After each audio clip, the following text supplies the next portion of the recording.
Welcome to the Predictable Revenue Podcast, where sales leaders teach you what's working for them so you can build it yourself. This episode of the Predictable Revenue Podcast is brought to you by our sales coaching and consulting services. Are you looking to create repeatable, scalable, and predictable revenue? We've helped thousands of companies grow their business with tailored expert advice backed by testing to ensure they establish the best practices that will work for them. Head over to bit.ly/predictable coaching to learn more. Welcome back to the show, everybody. Today I'm joined by Dan Fagella. He is the CEO and head of research at Emerj Artificial Intelligence Research. Today we are talking not just about AI, we are talking about how our large enterprise friends are actually implementing AI. Daniel's been researching and podcasting about AI for longer than I've been able to spell AI, let's put it that way. And I'm excited to have you on the show, not just to talk about AI. We've done a ton of talking about AI. I'm sure you could talk forever about AI. Sure. But the interesting piece that we're going to talk about is where specifically in the large enterprises you were seeing it implemented as it pertains to sales. So we got some interesting stuff coming up. Before we jump in, we've got kind of one shared experience in our past. I noticed on your LinkedIn, you've done some mixed martial arts. Yeah. Tell me the story there and the journey. How'd you get into it? It's, I as kids, I grew up in a really small town of 4,000 people in Rhode Island. And we, one of our buddies had a trampoline when we were young. So we did backflips and all kinds of fun stuff. And we had a couple friends that were doing wrestling like in middle school. And so we started kind of like wrestling, and then we watched mixed martial arts, and they were doing all these other cool techniques, all these Hoist Gracie and Sakuraba and all these early mixed martial arts fighters, right? Back in the, looking at the stuff from the late 90s kind of videos. Yeah. Well, actually, 100%. We were downloading them from like LimeWire and things like that. So okay. Downloading like best MMA fights or something. And they were just all kinds of wacky videos. And then at some point, I just decided, I have a driver's license now. Maybe I could go drive somewhere and learn how to do this stuff. And so, the closest place was 45 minutes away, and it wasn't the fanciest place in town. But started doing that and eventually just fell in love with it. So martial arts was my late teens really became a very defining part of my life there. So that I'm getting flashbacks to I remember Hoist Gracie fighting Ken Shamrock. And it was just the strangest match of like two people. And I'm pretty confident it was UFC, like early days. And I remember I had rented the tape with my buddy Jordan. And like that was my introduction too. It was so cool. I remember Sakuraba, the Japanese guy who, beat Henzo and beat Hoist. And he was kind of my initial inspiration into this stuff. And fell in love with Brazilian Jiu-Jitsu. So for about 8 years or so, I trained basically every day, all the way up through, national championship at brown belt in Brazilian Jiu-Jitsu, did seminars around the U.S., did at least one seminar in Brazil, and then grew a whole e-commerce business about that afterwards. But it defined my life, but it was initially just something fun to do with friends. So awesome. And I want to skip ahead a little bit because, maybe not too far ahead. It feels like we've reached an inflection point with when at least AI made it to the mainstream with ChatGPT, and the UI suddenly made it put this really powerful tool in the hands of so many. I'm curious if you could maybe just give us the short version of like, what are the high level things that got us here, and why is this all happening now? Yeah. Well, I think what's put AI in the mainstream has been a somewhat gradual process that we might say has been bubbling up since the origins of computer science. We might really say has started to ramp up starting in around 2011. So when I was at the University of Pennsylvania studying the science of skill acquisition, so actually human learning, so kind of the cognitive science of learning, if you will. This is 2011. This is when machine learning started becoming kind of a hot thing. And UPenn was working with Google on using natural language processing to interpret text from tweets and things like this. And this is when ImageNet happened. So 2011, computers got better than people at identifying flowers and insects and other things in simple pictures. This was kind of a benchline test that had been going on for years, but machine learning really smashed its way onto the map with that. And from there were waves and waves of kind of startup funding, a lot of development on things like deep learning, and systems gradually getting better and better. And essentially that's bubbled up to your open AIs and some of the impressive stuff that we see today. So I would say it's a bit of a gradual process, but I think OpenAI was a great big crescendo of that finally hitting sort of a consumer's face, because a lot of this has been behind dark corners in the B2B world. And we can talk about why, you and I talked off microphone before about why now is a time for AI adoption is much, much easier than it was, let's say, half a decade ago. And we could talk about many of those forces that have brought us here. Totally. And I don't think this is an original thought of mine, but it does seem like the latest, greatest innovation in AI was the UI of ChatGPT. It wasn't necessarily and when I say UI, I don't just mean the visuals, I mean the whole entire system of interacting with a large language model. Yeah, I mean, that was a big part of it. And it's, in the B2B world, often whether you can add value, so there's a lot of companies in AI and there's a lot of broke companies in AI, a lot of companies that are dissembled, right? And that's fine. That's startups. I get it. I respect the grind. I cover these guys. I talk to these guys every day. Unicorn founders, people with 50 mil in the bank, people that got sold to big enterprises. Now they're inside some $50 billion company. It's a struggle, but a lot of the folks that, succeed to get, let's say, drug development professionals or anti-money laundering professionals to buy and keep spending money on their stuff is really a UX problem. In fact, we've seen this whole initial bunch of waves of AI, a lot of it, we could call this for better or worse, there's bigger conversations to be had here, it's been around workflow change minimization.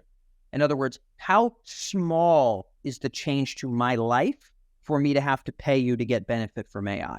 And so we might argue exactly the same thing has been the case in B2B, where it hasn't been who has had the fanciest, coolest, greatest models trained on the fanciest, coolest, greatest data. It's simply, does it interface seamlessly with the existing software I have? It just delivers me a value, and that's that. Now with ChatGPT, we have a simple little chat interface, looks like a lot of other applications we might use, that happens to give us this conversational access to a technology.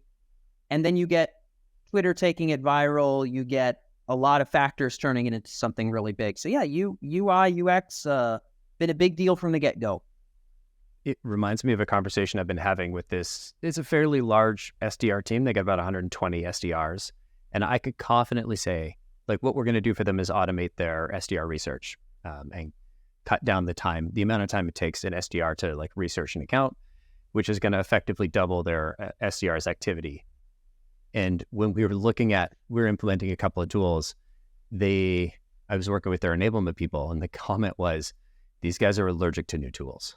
They've just implemented X, Y, and Z. We don't want to see any new tools. We need this to work directly into Salesforce, right? We don't want them to learn this. We don't want them to learn that. We don't want them to have to even know this tool exists. We just want to see the magic show up where we expect it to be, where we're already comfortable with it being. 100%. And brother, let's reality check right now. You're talking about a 120 person SDR team, which is probably a pretty fast growing company. I might be wrong, but just imagine, Aflac, just imagine, the biggest furniture retailer in the world. Just imagine how stodgy and change resistant we are to workflow alterations in a company that was founded 110 years ago. So you see it even at that level. Again, there's real limitations to having to play at the surface all the time, just plug into people's existing tools. There's limitations to that, but it is somewhat inevitable that the first wave of benefits has to just be where people live already. And it's a big deal. Totally. I'm curious, it brings us nicely into like, where is AI seriously being implemented or augmenting the sales workflow in the Fortune 2000? Yeah, well, and so I'll just give a little bit of context on sort of what we do on a day-to-day, just so people know that's what I'm talking about. So our work is mostly focused on primary market research with the kind of highest level buyers and sellers of AI. So what I mean by that is, of the vendor companies, we're generally talking to companies that have raised over 100 mil, oftentimes companies that are unicorn firms. And then on the buy side, we're often talking to kind of the Russell 2000, Fortune 2000 size companies. So what are the big guys doing for adapting, and then what are the really mature vendors doing for traction within those big organizations. So we work with a lot of the vendors to reach an enterprise audience. We build enterprise audiences all day, but in order to do that, we have to touch both sides. And that means for me personally, 1,000 interviews in the last 8 years. So it's a lot of conversations, and that's not even counting surveys and the email stuff that we do for content creation and everything else. So it's a lot of direct touches. And so when we've seen sales start to bubble up, it's been through the vantage point of what's actually getting bought, not what's the fanciest demo on YouTube, but what are sales teams using? So I'll use that for our background. Based on that, I can give you a couple categories that I see as relatively established, and a couple categories that I see as relatively burgeoning. And when I say burgeoning, some of these are riding directly on the tail of large language models and some of the developments we've seen with ChatGPT and things like that. So the two much more established ones would be for data, the collection and enrichment of data. So we have companies like the Zoom Infos of the world and whatnot. And when those guys were founded, they were, using the phone book and, researching on Google and having to manually update every record. Nowadays, a lot of what gets scraped is being scraped, sometimes not by AI, but sometimes by artificial intelligence in some way, shape, or form. It's being collected, parsed in that way, but it's also being cleaned and updated in that way. And so there's a lot of tools for keeping your CRM up to snuff. Does somebody quit their job? Do you have contacts that need to be merged? Do you have people whose last names are being confused, et cetera, and having this stuff done? Because we all know salespeople are not going to take 4 hours out of a Wednesday and get that done. Nor do we probably want them spending their time doing that anyway. So, so we have data acquisition and sort of data enrichment / cleaning. This might be the oldest school AI use case in the sales space. The other that is relatively mature is sort of prompting and next steps. And this comes in a lot of forms. So we've done some interviews with the choruses of the world, for example. I oddly enough got bought by Zoom, and other players that are sort of in that world. So examples of this prompting, there's technology that helps us to get a scoop on the company. What are the latest press releases, product announcements, whatever related that might affect my deal? How do I lead with that in my sales call, lead with that in my next email, lead with that in my LinkedIn nudge, et cetera? That's, AI powered in some way. There is real-time feedback within actual calls. This is a little bit more on the cutting edge, but being able to identify, is this an objection? And am I not overcoming this objection? Or is this a specific emotion on this person's face that might be indicative of a bit of a steering and a change that I might want to do to my own conversation? There's companies like Unifor, for example, that are starting to do some interesting stuff with facial rec and making recommendations to salespeople in real time. So there's sort of the real-time steering stuff. And then there's the prompting of next actions maybe after we have a sales call, where we can say, what's the status of this deal? Based on progress with other deals, we think it has this chance of closing, or we think this deal is at risk based on all these different behavioral factors that are happening with it. Or here might be the best time to send a next email, et cetera. So prompting and next actions broadly, and data collection and enrichment broadly would be sort of boots on the ground examples of things where big enterprises are actually using. Interesting. I like I think it was the Unifor example. I think I saw on their site, and I believe Gong is doing this as well, where they're filling out MedPick for me. You're filling out the qualification. They're listening to the call. They're extracting the things around. This is the metric. That's wild. And this is relatively new, but it's important stuff. Yeah. So the facial rec and even some of what you just mentioned there, relatively new, but important stuff for sure. And all of this is somewhat new. So just for your knowledge and for the listeners' knowledge, the initial uptake on these tools has always, in sales specifically, has always been strongest in sort of B2B tech. So when this new like brand spanking, here's what your sales team can do that's the most cutting edge, razzmatazz, Unifor's facial stuff, for example. My guess is, Northwestern Mutual is probably not customer number one for that. So the way that these technologies start to bubble out is they go to people selling generally software to other businesses. Those are the sales teams that are really well funded, that tend to be on the cutting edge. They're already growing. They're already digitally native, and they're used to switching up and using the latest tools. And that's almost the proving ground. So if you see 7 really strong B2B tech companies, or 6 or whatever, that are talking about how much they like XYZ new tool, that's a really strong signal that it's going to be almost impossible for that stuff to not bubble itself in over some time into the enterprise. Not everything is going to pass that test, by the way. But we do see that as kind of the rounds that specifically on the sales side, these technologies have to go through. Totally. I think I've been maybe more guilty than others at maybe minimizing the impact of tools like Gong and Chorus on the meeting recording side. From my perspective, like I started my career in entrepreneurship in 2012. And to your point about where ML was at the time, it was useful in some cases, better when you could really put it on rails. It was not amazing with text.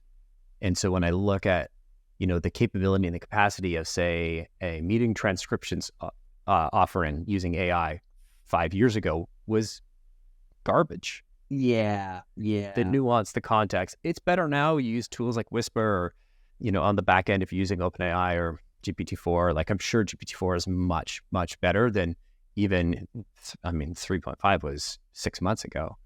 But it's crap in, crap out, And I think we're finally reaching a point where you're able to automate some of the workflow, some of the actual sales tasks that salespeople would be doing or were doing manually.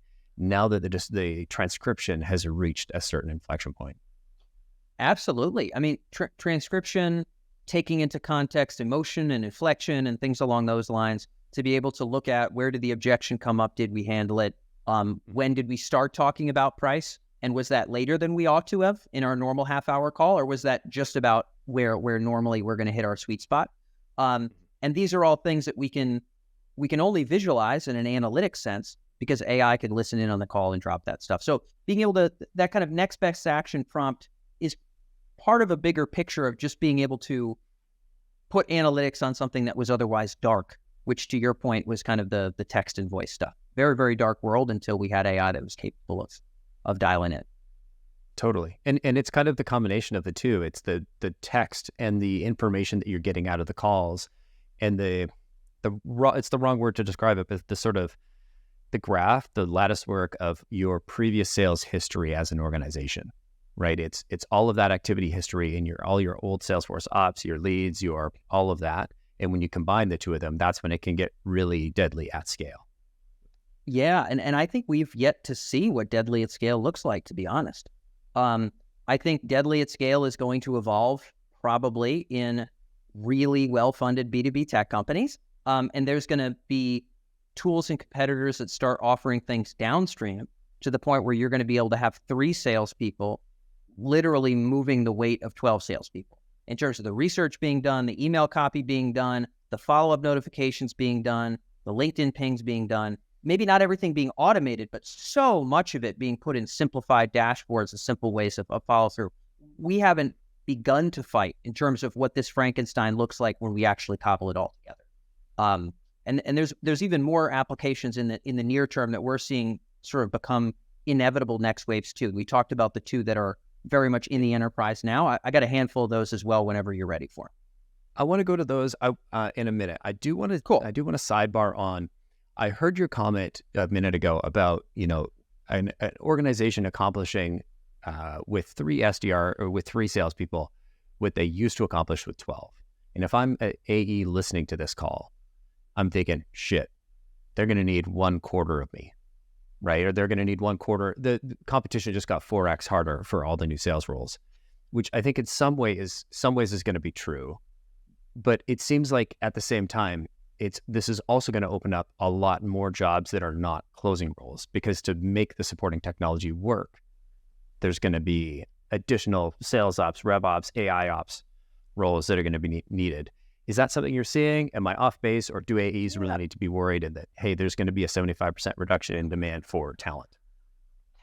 Well, I think if you're an AE right now and you have people booking you, and you're on calls all day, every day, and you're charged with closing those big, $500,000, $3 million deals or whatever, selling your B2B software, whatever you're selling, we are quite a ways away from that. Boots on the ground, build a relationship, talk to the person, look them in the eyes, know how to overcome the objection, know how to feel out who's got power. We don't yet have an AI that can just have that conversation. And if we did, the buyer would have one too. And I think we'll probably get there. And like the places we're going to get in the next 10 years, if people could sort of paint a mental picture, I think most of them would cry, like they would curl up and they would weep because of the radical changes to the human experience that are pretty much self-evident in the next decade. But we're going to get bonkers, but I don't think we're around the corner for that just yet. So the AE, I think, is less automatable. I also currently am not really, it is possible that there is somebody hiring SDRs and arming them with really strong tools to the point where they need to do less hiring. That is possible. I would suspect that's happening in our major tech hubs in this country here. I'm not seeing a lot of people slough out sales teams because of technology improvements, at least right now. I'm seeing people slough out sales teams because they're not hitting their number, or because they don't think their next venture round is going to come for another 18 months, or, plenty of reasons why marketing and sales people are having a tough time, and specifically in the venture-backed world. But I'm not seeing that right now. So I don't know if I would put them at fear, but I would say there's definitely an adapt or die thing for companies and for employees here. And I think the best bet, I'm not a big pessimist specifically around sales jobs in the next 2 years, but the best bet would be ride the edge of that razor blade. I mean, like, figure out how to use those tools and be the person that is man plus machine. And you'll have a much better job prospects than peers. Appreciate that context.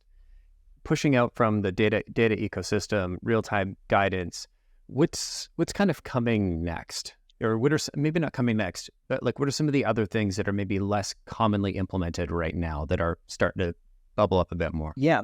And we think about, and there's no precise science here, but we like to think about connecting the dots of what is borderline inevitable. So within, let's say, AI and banking, I could probably give you, 50 use cases that are pretty cool. And there's a really strong handful of them that I would say there's a 0% chance that any bank in 5 years that's still in business is not doing this. And those are more of the inevitable use cases. So in the case of sales, I'm going to try to think through with you, what are the ones that are inevitable? And I've got two that I think fit that bill. In other words, they're being tinkered with enough and implemented enough, and the tech seems strong enough within the B2B sort of technology world for it to feel as though it's going to be very hard for these to not be the norm in the enterprise within a couple of years. So two of them to break out. One of them we could call sort of research. So I mentioned before that idea of scoops, using AI to kind of figure out the scoop on XYZ. That's increasingly being done for creating all kinds of context around specific accounts. Where they might be in buy cycles, if they have product launches coming up, any context that could be useful for us is now something that even OpenAI, frankly, for some sales teams is kind of a useful tab to have open when you're trying to dig through these things. So there's research generally, which is researching accounts you might hit up, researching accounts you already penetrated into, and you just want more context. You want to know who the buyer personas are, who has different roles and has power for certain kind of purchases, whatever the case may be. So research broadly, I think, might turn into a thing where, within 3 or 4 clicks, we kind of have the 7 bullet point version of everything we need to know about this deal, and maybe everything we need to know about this person we're about to have a call with in 7 minutes. So I think research is a thing that I think the manual parts of which are going to start going the way of the dinosaurs. It feels very, very hard for that to go any other way. The other side of this is copywriting.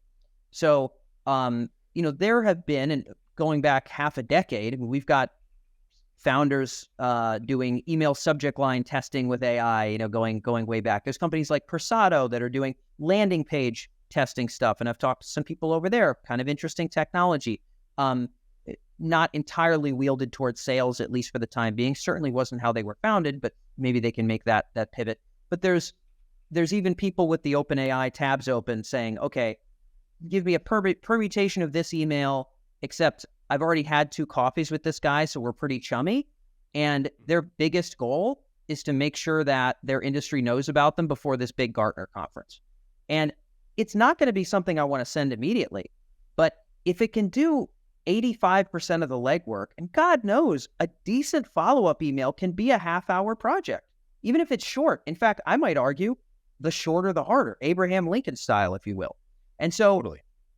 The idea of my next LinkedIn prompt, my next email prompt, potentially being sent automatically, but in this particular case, we're talking copywriting, being drafted automatically based on context I've entered or that has been gleaned from the call, I think is also rather inevitable. So this goes for our cold outbound, which I think is going to get nuts. Like, I have no idea what the world's going to be like in 3 years, but at some point, brother, me and you and everybody else under the sun is going to get the kind of personalized email in their inbox that only like your cousin who you hang out with every 3 weekends could possibly write to you.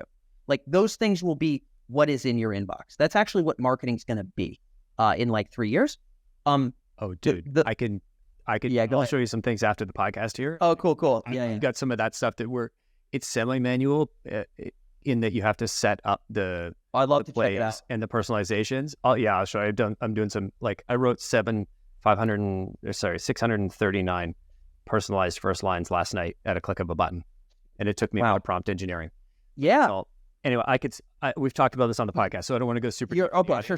Yeah. I'll show you after. Yeah. It's a place we're going, right? So for me, copywriting, there's not going to be a genie going back in the bottle with copywriting. So copywriting and research, however, I'm drawing the distinction because Fortune 100 is where I hang out, and the people that sell to the Fortune 100 is where I hang out.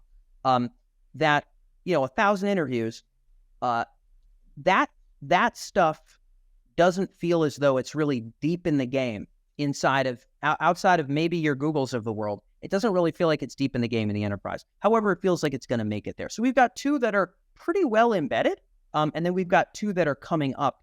The really important distinction to say, and I'll cap it here, is that all 4 of these have one thing in common, and that is that the user has no real context or interaction with AI proper. So as you may be well aware, 7 years ago, you want to do something fancy-dancy with copy generation or cleaning of data, somebody's going to get their hands dirty with Python. Somebody's got to know some linear algebra around here. And that's not a great way to get adoption, because salespeople generally aren't that good at writing Python because they get paid to do something else, which is get ink on paper, which is a pretty important skill, actually. And so all 4 of these things have the same thing in common that AI going to the mid and the small market is, which is that really the complexity is completely hidden behind the vendor. And that's what's going to allow for a ton of adoption in the coming 2-3 years. Mm-hmm. I'm totally with you. Like the work that I've been doing, I think is like I'm doing it because I understand data models, I understand the sales strategy, I understand the tools available and how to like put together all these sales plays. But as soon as the AI has full understanding, or full, I don't want to say I'm going like anthropomorphize the tech. But once you could teach it to understand the importance of this keyword in a conversation, right? That kind of the ability to have that kind of scale and look at all the conversations and see, okay, it went this direction. You're very easily going to be able to surface all of these insights, all of these things that humans would be looking at in our Salesforce dashboards, but we'd miss these random outliers that are the indicators that, oh, this is the one thing that. And so I think the work that I'm doing now in 3 years is going to be fully automated. Wouldn't surprise me at all. Yeah. And again, it's guys like you that are tinkering with it right now. It's not, Aflac's not rolling this stuff out in a big way, but I think you do enough tinkering, it becomes normal enough in the scale ups, and it's going to have to make its way upstream. So exciting times for sure. For sure. If we push the vision out a little bit, we've talked about the things that are coming in the short term. What are the things that are most likely that you think are in the sales context? What are the things that are most likely to be automated in the future? Sheesh. I mean, well, what I've mentioned here, it might make sense to start with the things that are really unlikely to be automated. I will say the stuff that I just talked about, I feel like is pretty low hanging fruit. The data cleaning and collection, the prompting of next actions, the potentially research, and I think a lot of copywriting. Those are all feel pretty smoothly automatable. Not to say the jobs will be gone, just people will be more capable. The stuff that feels really, really hard to automate in the near term is the boots on the ground process of selling. So specifically, if you sell in person, of course, this is even more so the case. Although a lot of industries have pivoted to virtual, but even there, it's going to be very, very hard to replace that trusted human who knows your business, who asks about your kids or whatever the case may be, who has context on your industry, who empathizes. It's ridiculous, all the reasons we buy. It's not all just, oh, I can see the ROI story. It's right.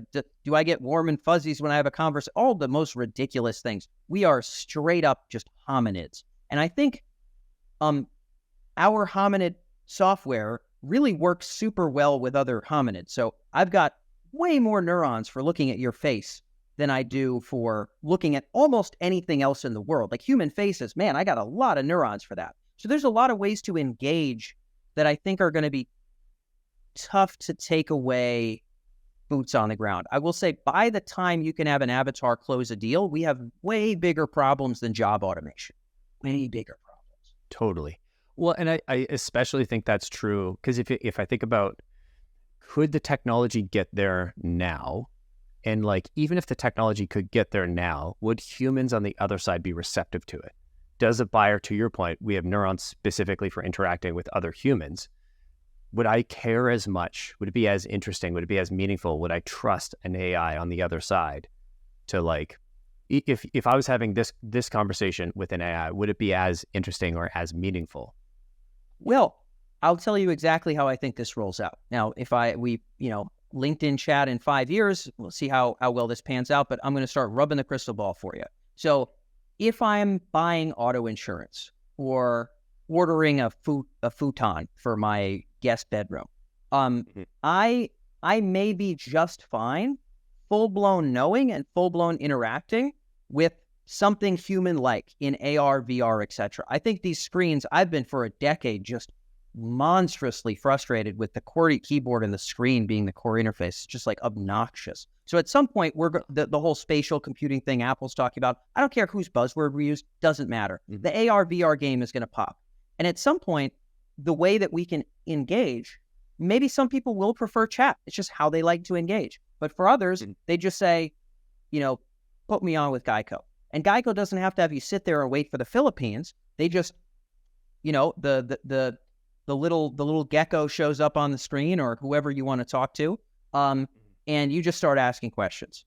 And in that case, I think people are kosher with that. Nobody wants to wait for the Philippines. Frankly, nobody wants to talk to the Philippines. So I think that's kosher.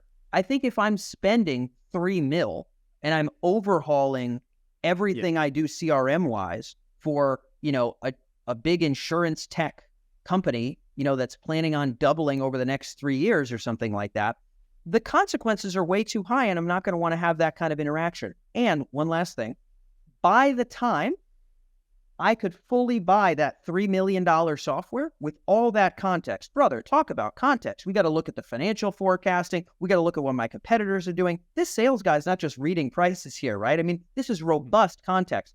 By the time an AI can get that done, the buyer will have one as well. And there will simply be some programmatically generated modes of negotiating. They won't need to be human to human because it'll just be machines splashing against each other. Both buyer and seller will get a download of, here's the deal space that we can go at. And the human interaction may be limited as all hell by the time that happens. So I'm suspecting that eventually we get there, where both sides are potentially doing some business with algorithms. Can we go back to ordering insurance for a minute? Because I think I agree with you. I completely disagree with you about the keyboard and the mouse, but somebody bought me. All right. We had an employee who was here for 9 years, and he bought me a really nice mechanical keyboard. And since then, I'm like, I didn't think I'd be like in love with the keyboard. I'm in love with the keyboard. It's like, you're the second person that's told me this month they're in love with a mechanical keyboard. I got to think about it now. I got to think about it. It's so weird. If you told me a year ago that I would enjoy typing on a mechanical keyboard, I would have laughed at you. I'd be like, you're insane. Anybody who spends money on a keyboard is crazy. My Damn, you're selling me. My dexterity and my ability to interface with a computer has gone up, and to the point where like I hate typing on. I've got a MacBook Pro. I hate typing on it. Wow. I hate. Incredible. Incredible. I feel like I'm disadvantaged when I'm working on my MacBook because I can't type as fast.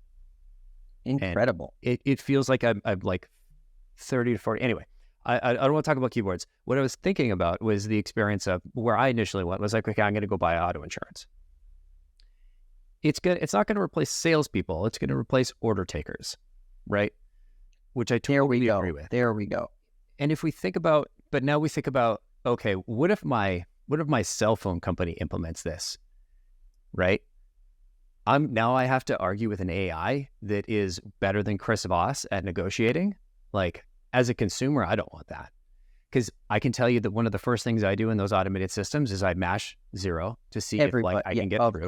Of course. And then I go through and I have the conversation with, the person who is, wherever that frontline person. And if I can get what I want, great. But if I can't, then like, can I speak to your manager? How are you going to do that with an AI that is smarter than you and better at negotiating? I see a scenario where these things are technically capable. Organizations implement them, and customers rebel and say, no, we want human to human. I'm not sure. I'm going to try to be concise. I think you bring up a really good point. So I'm a big believer in the arms race of everything. I'm a big believer in the state of nature, like straight up Hobbes, straight up state of nature. And I think that's everything. That's everything in all directions from now until there's no more things. And so if we look at, trading on Wall Street, one person gets some robo trader, some other person gets one that trades at, a thousandth of a second faster, and they're adapting to the other person's strategy. When somebody can write and send a billion spam emails, we come up with filters for them. When someone can write really customized emails, somebody will be building software that builds amazing emails, that writes amazing things specifically for Collin, specifically for Dan. You and me, we're going to have software that gives us the 4 bullet points of the damn email and decide if we want to reply or not. Like, give me the gist, and I don't even want the context. And so there's going to be an arms race. Both sides of the coin, brother. Same with cybersecurity, the whole 9 yards. Anti-money laundering. Checking your email, right? You're not even going to look at Gmail anymore. It'll be, hey, you're going to check in once a day or twice a day, be like, these are the important things you need to talk about. And maybe you're even talking to it. Yeah, absolutely. Different people have different interface preferences. And I think that's completely viable. And so to your point, you call up your telco company you're trying to cancel, and, this AI is some master negotiator. I suspect we might run into circumstances where humans press back against that really hard. I think if we did, it would be part of a grander wave of pushback. So at some point, the AGI, so artificial general intelligence, I'm not saying that's going to happen tomorrow. I'm not of the belief that Terminators are going to fall from the sky in 2 years. But I do think we're sort of starting to tippy toe on the big game here, the real deal post-human stuff. I think there is a point where the average person, the proletariat broadly, cares deeply about this frightening technology that promises to do everything. And I think that may be a wave where we see big pushback against AI in different categories. I expect if it gets rolled out gradually and in the right way at the telcos, I don't expect that pushback. And I also hope, cross your fingers, Collin, that you and I have a software that can just get on the damn phone and negotiate for us. Because, brother, I don't want to be doing it. Totally. I think I might have read too much Margaret Atwood in university, because I could see Oryx and Crake kind of style where you can't interface with any company as an individual human unless you've got this AI that you're paying for. And now I'm pushing way out into the future. And oh, do it. This is great. I love this stuff. Hit me. So like you hire your AI person. Anyway, I think there's a version of this world where it gets really, really dark for a while, and it's like you can't do anything. And then there's this huge pushback of like, you know what? The 4th largest telecom provider in the United States is like, you know what? We're going to ditch our AI. And we're just going to go human to human, and you can talk to a human again, and suddenly people flock to that. Because like, hey, if you want to go ask an AI questions, great. But if you want to go and like, you actually need a hand with your stuff, it's you can human to human, and like I could see human to human being a selling point in 10 years when everybody else is trying to save money with AI. That like, you want to talk to a human, come pay more at fourth largest telco provider. To be frank, if that happens at all, in my personal opinion, it will be a gasp of nostalgia. So there is still places where you can go ride a horse for $20 or, $100, or you can have somebody make something at a blacksmithery for you just so when your friends come over to eat charcuterie or whatever hoopla you're eating, you can be like, oh, well, this knife, I made this. And so at some point you'll have art hanging on your wall and you'll be like, actually, this isn't even programmatically generated. This was painted by a hairless ape. And people will care. So I think the artisanal value of that will work. I think the enterprise leaders will be furiously leveraging every furious technology to the most furious degree possible and winning in the same way that things have been winning from a single-celled level all the way up to you and me for all time until now. So I do not expect that will be any more than a gimmick. That will be a limited amount of time, but I could be wrong. Yeah, me too. I mean, I try and predict what I'm going to do, in the company in 2-3 months, and I'm incorrect. Yeah. No, I'm with you there. Often not. So like, we're breaching into like how much sci-fi fantasy have the two of us listened to in the combined? Yes. Yeah, it's a range of probabilities, right? And the sort of it goes dark, it gets light again is, I think, one potential outcome. You said something about like telecom, implementing it slowly and doing it correctly. I see large companies struggling to do things. They're good at doing things slowly. They're not correctly great at doing things correctly. And then you factor in the human movement and like what happens with unions, and do unions get stronger? Because they're going to have like, I used to sell 10 years ago, 12 years ago, I sold welding equipment. I sold specialty welding equipment that did automation of a specific type of weld. I was in one of the shipyards here, and we showed them this. It was like a, $80,000 sale for me. It wasn't a huge sale, but it could do a particular type of weld in the right conditions in 1/10 the time it would take a human to do it. And do you know what happened with that machine? It sat in the corner and it gathered dust because the union didn't want to use it because it would eliminate 12 people. Well, brother, look, the world is full of examples like that, right? The Luddites were for the loom, right? And so you can only keep the fecundity of nature at bay for very limited amounts of time before it shreds you, brother. And so I think we might have little blips like that. I don't think they matter at all in the grand scheme. Not at all. I see maybe I've come across this in like selling, and trying to sell against the power of a union just seems like challenging progress to make. I generally agree with you. I do see this as like obstacles that will slow down the adoption and extend out the future that we were both talking about. Well, just see what China does, bro, or see how well the companies that don't, if the tech is good enough, the companies that either have unions that embrace it or that don't have unions will obliterate the companies that have the unions. End of story, my good sir. When there's a species of beetle that can only eat a certain kind of moss, and that certain kind of moss isn't there anymore, it just dies, my good guy. And then some other species of insect just takes over. And so it's a matter of time. In your sale, am I expecting you to forward the process of evolution in that sales cycle? Not even close. I don't think you're going to make that deal. But that's a blip. If we're talking about tech adoption writ large, I don't even see that as a skip of the stone. But that's just my take. I love it. Yep. If we come back to the next 5 years, you said it sounds like there is a monumental amount of changes coming in the medium long term. In a medium short term, call it 5 years. If I got a sales job in 5 years, what do you think that's going to look like?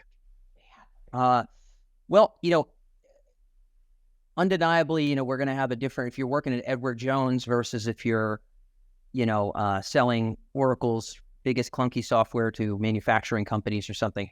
I think what it's going to look like is I think you will be wielding the equivalent of many digital assistants to do many useful jobs to structure your day to be productive. So I think that the things like research and copywriting that we talked about will be more push button to pull. I also think that the ordered approach of your week if this tech gets adopted well and really strong norms, we talked about that Frankenstein coming together. If it comes together well in some of these companies at the cutting edge, some of those norms of how to leverage them are gonna disperse. And I believe that